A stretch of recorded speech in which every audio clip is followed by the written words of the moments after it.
Hey listeners, it's Paul Andriola here. Why not join our community at Small Cap Discoveries, where we offer our members direct access to some of the best microcap investment opportunities available. Our members are getting access to premium microcap financings, research reports, and direct access to management. Sign up today at www.smallcapdiscoveries.com.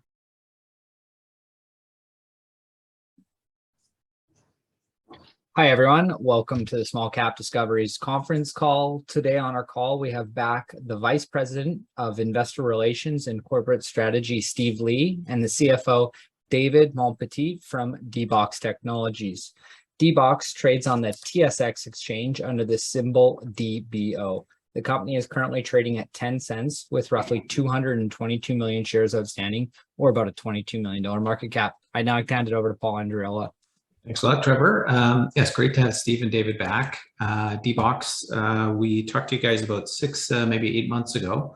Exciting story. You guys have, had a couple quarters of financials to talk about and some other updates. So happy to have you here and looking forward to finding out, sort of what's happened since we last spoke. So Steve, I'll hand it over to you and let us know. First off, I'll actually remind everybody what DBOX is all about, and then we'll get into some updates. Sure, perfect. So thank you, Paul. Thank you, Trevor, for having us again. So DBOX, we're a haptic technology company. We're listed on the TSX DBO, the ticker. And so today we'll provide a quick update of what we do and why it's a very exciting time to be investing in DBOX today.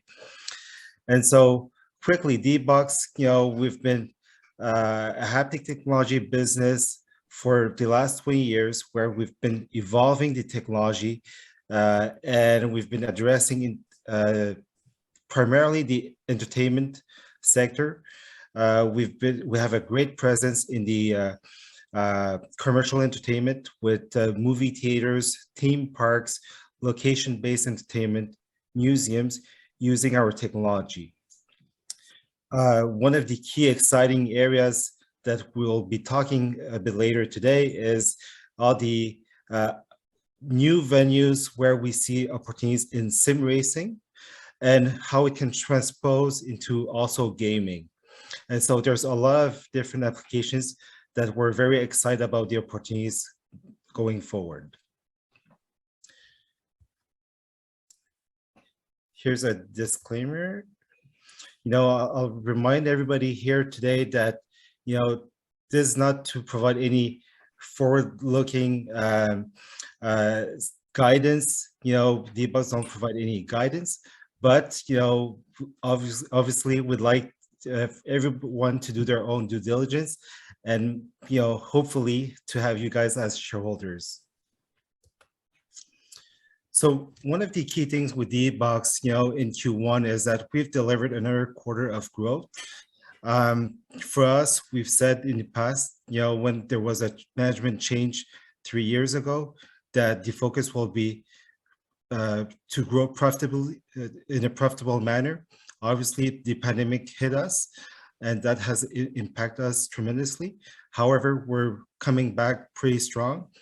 Today, we're proud to say that the 12 months has reached, the pre-pandemic level. And so we look forward, for continued growth down the road. Importantly, when you look at our revenue, there's 2 types of revenue: system sales and the right for use. Right for use is derived primarily from the theatrical business.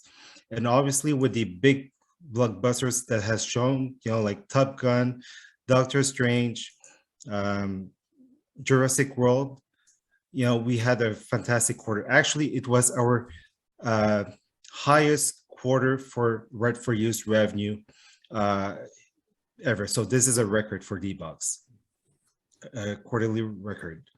System sales also is showing nice progress across all our verticals. And so we're very happy about that. And so we're looking this to continue in the upcoming quarters. In terms of gross margin, one of the key things, to note is that we've been able to maintain our gross margin, despite the fact that we're facing tremendous pressure from the supply chain cost. So luckily, I would say to you that the right for use revenue has helped us mitigate the impact of rising costs. So we've been able to demonstrate great business leverage here.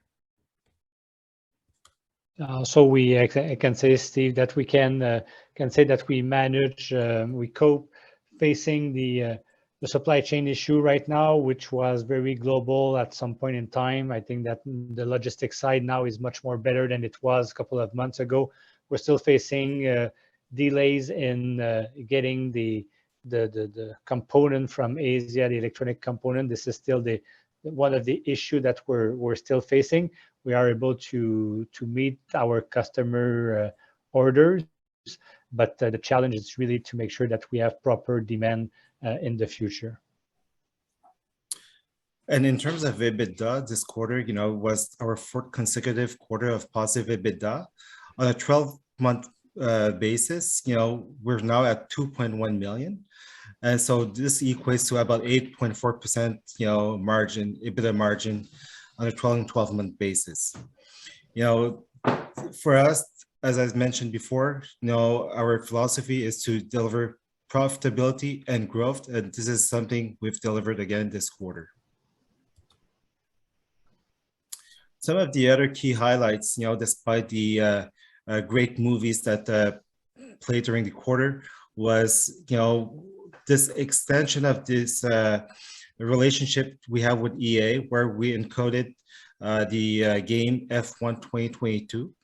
It's a very important game for us because not only in the sim racing segment, is one of the key content, but also, for us to demonstrate, especially with the upcoming launch of Gaming Chair, to have a continued pipeline of new franchise games is really important. The other thing that we're happy during the quarter was the fact that the team entertainment segment for us has come back pretty strong. And among the key catalyst was the launch of products from our key partners. Here is an example. LAI Games, a longtime partner, has launched the Virtual Rabbit Ultra HD, which is a continuity of a previous game they have launched, which was one of the most popular in the location-based entertainment segment.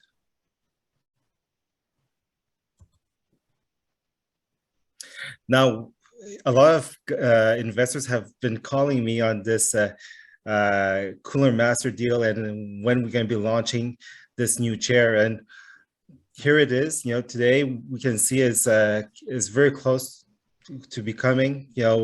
We do expect to have this chair before the year end, where D-Box can start to recognize some revenue. We have big hopes because a bit like the entrance of haptic in gaming controllers, we think that will be a start for a big market opportunity for us. Based on the data that we have from Newzoo, there's about 30 million of gamers, PC gamers, that purchase for more than $1,000 of gaming accessories. And so for us, this is going to be the key target market for D-Box. Yeah. Also, Steve, what we can add to it is that even if the video game is not originally coded for haptic, the user experience will provide a basic haptic for the chair on all the games available right now. So that will be a great experience for a PC gamer for sure. Thank you, David. So some other pictures. The other thing to keep in mind is that in the sim racing segment, we did announce two key news recently.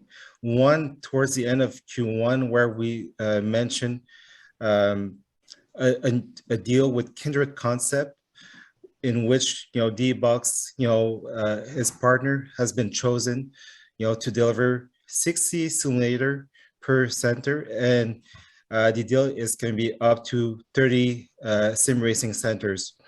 This is going to be a F1 sim racing center, which Kindred Concept will have the rights to operate. And the potential value of this deal is going to be a significant one for D-Box. We're talking, between probably $5 to $10 million.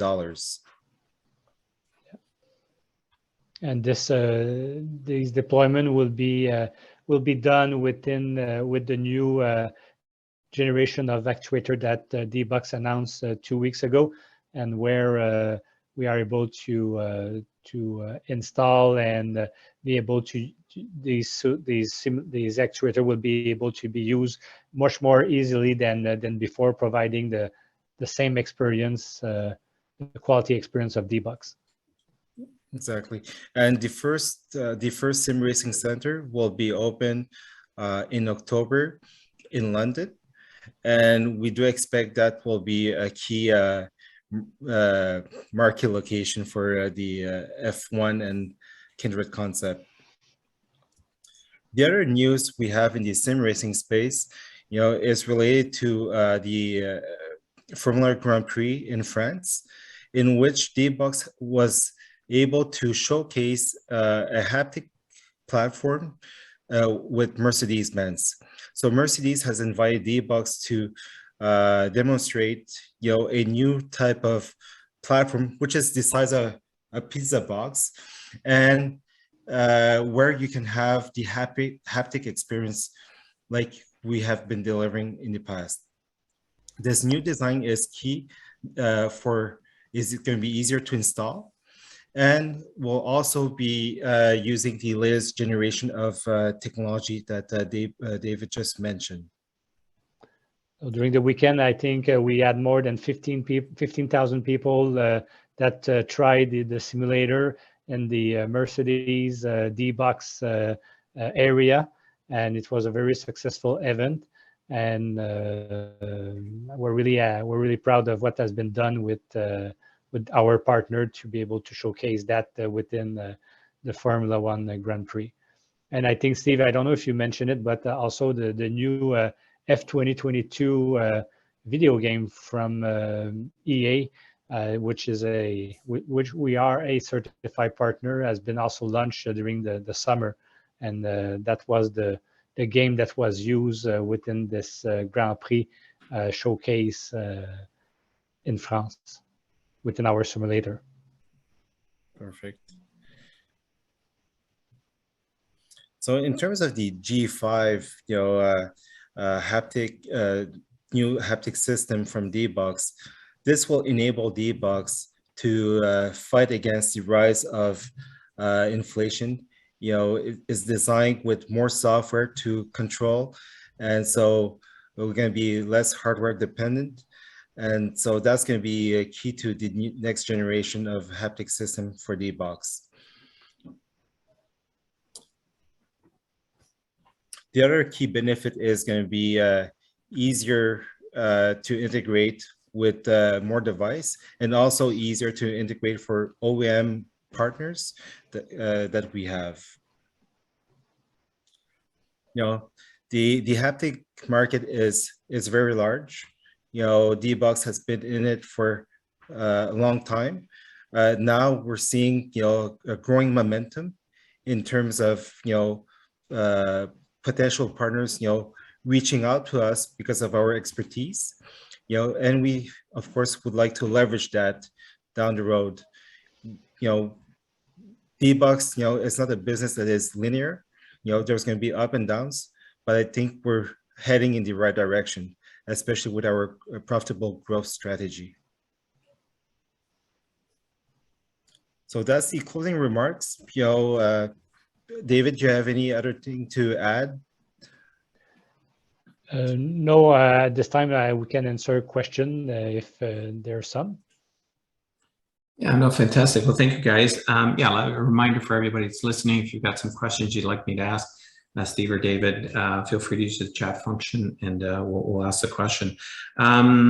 So you talked a bit about this, but 7.1 million roughly in revenue this last quarter over the same period last year, 3.2 million. I mean, is it all sort of pandemic, coming out of pandemic related, or are you seeing other growth sort of circumstances within the business right now? Certainly, there's a lot of business that is coming back, from commercial entertainment venues. We do see, a lot of traction in the sim racing segment. For us, sim racing and gaming is a kind of family that we put as a kind of cluster together because it's using the same dynamics, the way we encode the key target markets is, gamers that, purchase a lot of accessories and equipment, and usually they spend more than casual gamers. And so that's, for us, we're seeing good traction from that segment. And probably the good news, when people look at D-Box is that the upside that we see in gaming, pure gaming with the gaming chair, we haven't started to recognize the revenues yet. And so there's going to be that coming forward in the upcoming quarters. Yeah. So Paul, I'll just add. Yeah. I just add to on the commercial entertainment, which is the theme park, attraction park, and the commercial entertainment, we saw on the system sales, of course, where the exhibitor and those guys have liquidity and they're a strong balance sheet to reinvest to get a better experience in the theater. And this is what we saw also on the right of you side, where when we look at the quarter that we had and the movie slate that was there, people went back to cinema, but when they went back on the much more higher experience than they were using to go before the pandemic. When we look at our numbers, the growth that we had compared to the pre-pandemic and the growth of the market of the box office were twice faster than the actual box office. So people want to go back to IMAX, D-Box, 4DX, all these kind of experience. So it's a good sign where we see that what we're doing, the results are there on the consumer side, but also that the exhibitor now believe that, okay, we need to reinvest, but we need to reinvest in something different to bring people back to the theatrical. It's like if everybody wants to travel now, they want to travel first class, right? They don't want to travel economy. I understand. So you mentioned the new products and that they're coming in the next next couple quarters. Can you be a little more specific? When do you expect to see material impact on your revenues from some of the new products you've got? So the gaming. Okay, go ahead, Steve, and I will add. So one of the key things, with I think Sebastian, the CEO has mentioned in the past, we look for a kind of minimum commitment from our partners, when they purchase, when they buy from D-Box. Obviously, for us, what I mean by material impact is when you reach several millions, it's not just like 500,000, like it has to be several million. So I see that happening more next year than this year, because when you launch something new, nobody's going to be rushing for something new. They want to try it, they want to experience, they want to see it, they want to hear more about some feedback. And so I expect our game is to really engage with influencers at the beginning to make sure that people to raise the awareness of that gaming chair. And so to go to events like the French Grand Prix where we can demonstrate simulators, but also interact with that crowd and maybe showcase one day a gaming chair as well, or go to those esport events. So I think that's going to be part of the strategy to connect with gamers and also show them that application, why it's interesting for them. Gotcha.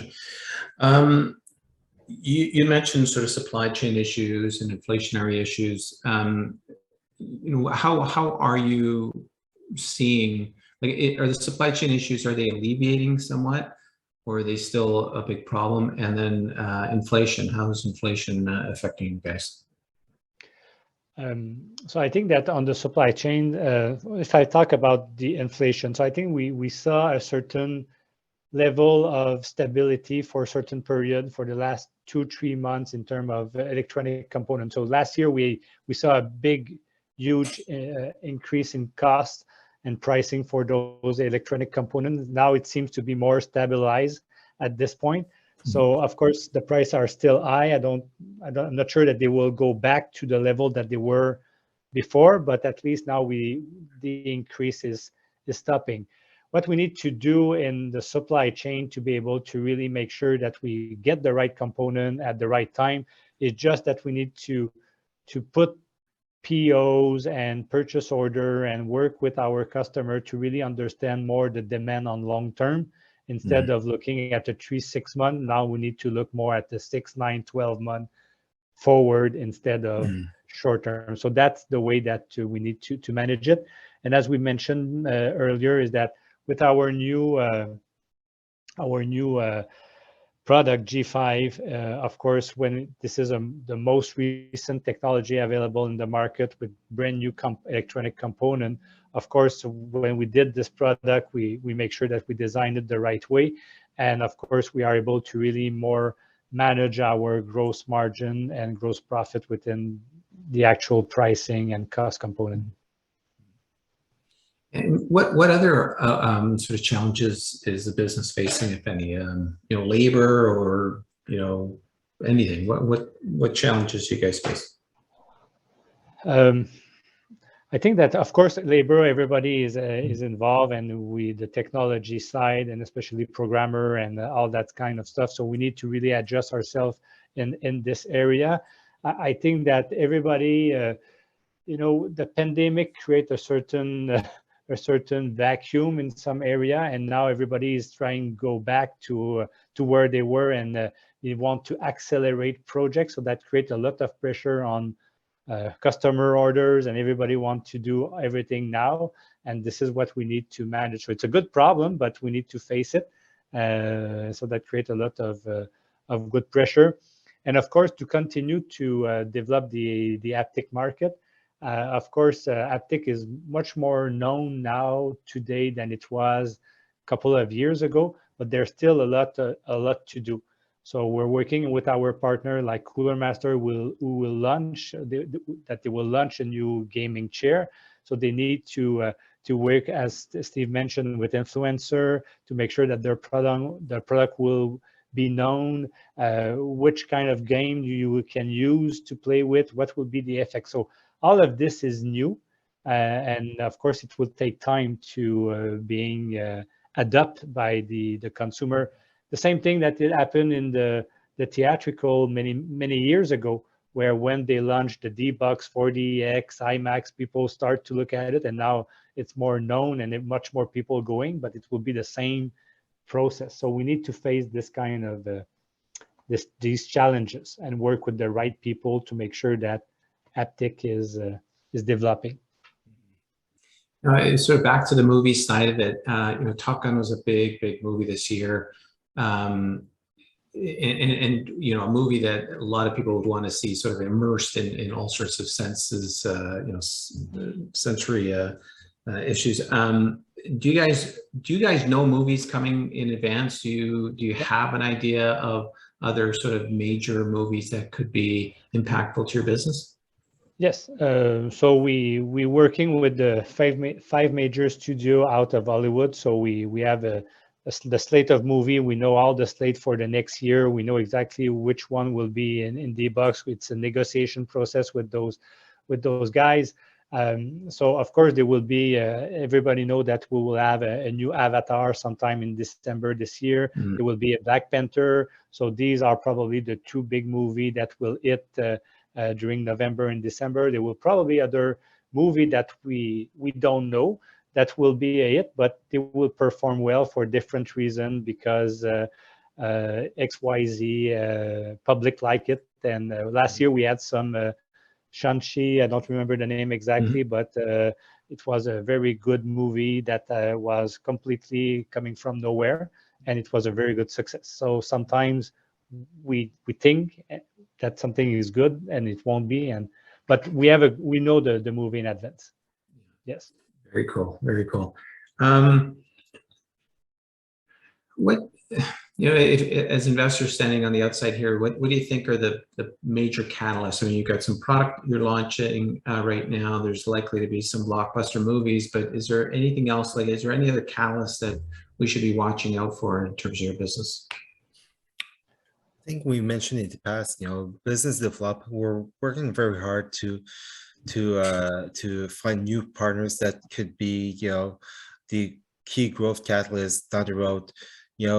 We mentioned in the past, we don't sell directly. We use partners to sell. And so to find those resellers, distributors, and sometimes, those guys are maybe manufacturers, but they have a big brand, and we want to leverage those platforms to sell our products, or the products where our manufacturer partner will be able to sell. And I think that's going to be the key for D-Box. We've, the one that we've shown recently with Mercedes,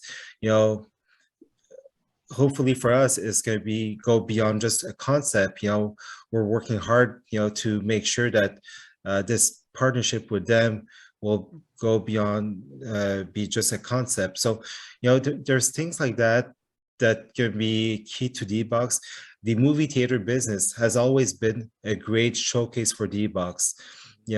So having moviegoers going back to the movie theaters is also a great way to demonstrate the different type of capabilities and effects D-Box can provide. And so this is a long-term adoption, we believe, from consumers. Haptic is now prevalent in a lot of different devices. Even the iPhone has a haptic feature on it. And so, you can, I'm pretty sure down the road, the potential for haptics is going to be, more prevalent. And, for us, we need to capture that. D-Box is not just a hardware play. We have a software component to it. And so we want to leverage that software also. Yeah. And so I think that, code. Yeah. Sorry, Steve, but I think that what Steve is mentioning is that, people look at D-Box sometimes as the theatrical chair, the gaming chair, the platform, but at the end of the day, whatever is the device at the end, it's the ecosystem of D-Box being able to take a content, being able to distribute it to a haptic hardware system. This is what D-Box is about. And for us, we know that we have a good concept with the gaming chair. Cooler Master want to take it to the market. So that will happen within the next 6 months, as we mentioned before. So that we'll see the result of that. But when this is out there and maybe a success out of it, tons of possibility can happen. And but at the end of the day, we need to say that D-Box can take a content, distribute it, and be able to bring the experience, the haptic experience, involve the body within this content. So that's what D-Box is about. Fantastic. And I mean, the $7 million quarter that we just saw, is that the new normal now that sort of the pandemic is hopefully over? Do you see that as being the new normal, or is that a bit of a one-off? What do you think going forward to look like? I'll say that on the right of use, the 2.8 million of right of use, that was abnormal. So that was a real nexus of 3 good movie, people going back out of the pandemic. So it's happened. It's good. It could happen again, but this is not what we're expecting as in the future in this kind of high level. So it's a record. On the other side, the system sales, we're back to where we were pre-pandemic. Of course, we can have a lot of fluctuation within a month. Sometimes it's project, can go high, could be a little bit down. But as Steve mentioned, we're trending to where we were pre-pandemic. within the last 12 months. And so this is where we have this stability now in terms of revenue. Fantastic. Yeah, and yeah. keep in mind, I think the potential for us to grow in the commercial entertainment is still there. The penetration of movie theaters is below 1% of the movie theaters screen. So there's 200,000 screens out there. Obviously, we won't be in all of them, but the potential is huge. We have 800, and we're the market leader. So we feel very comfortable about the potential, the upside there. Exactly. That's fantastic. I mean, you guys have fascinating technology. I've used it, so I've enjoyed it in the movie theaters. Is there?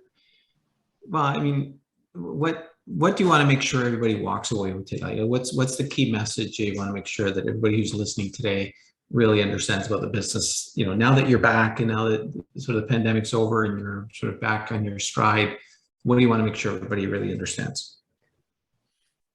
I think that we said in the past, and this is what we're delivering right now. We're delivering profitable growth. So it's our fourth quarter with positive EBITDA. We're growing the business. Our foundation of D-BOX, the theatrical business, is strong, and it's been proved that it's still working. And we continue, and the exhibitor reinvest in their own location that will generate right of views in the future. So that business model is working.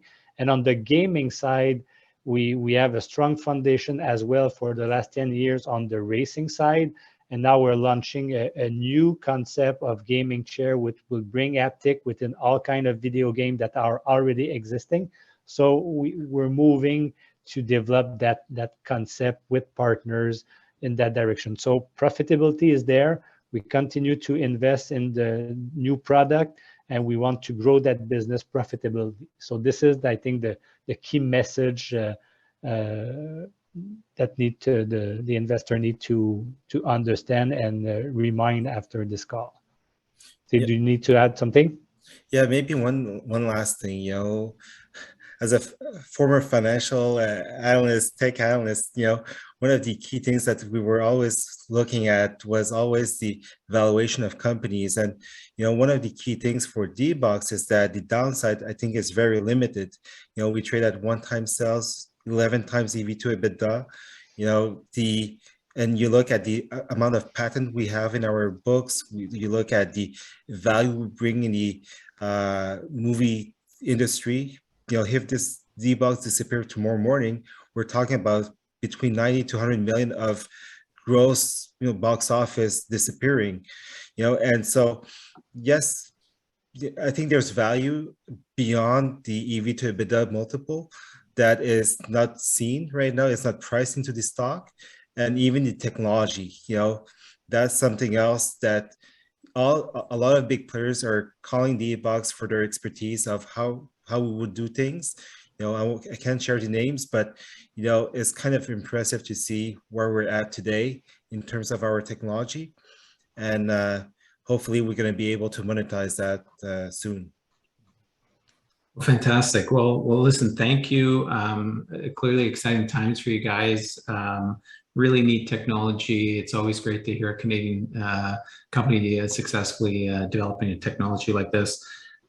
We've been speaking with management team of D-BOX Technologies, VP Steve Lee and CFO David Montpetit. Guys, I want to thank you again for the update, and looking forward to catching up with you guys in the near future. Thank you, Paul. Thank you, everybody. Thank you very much.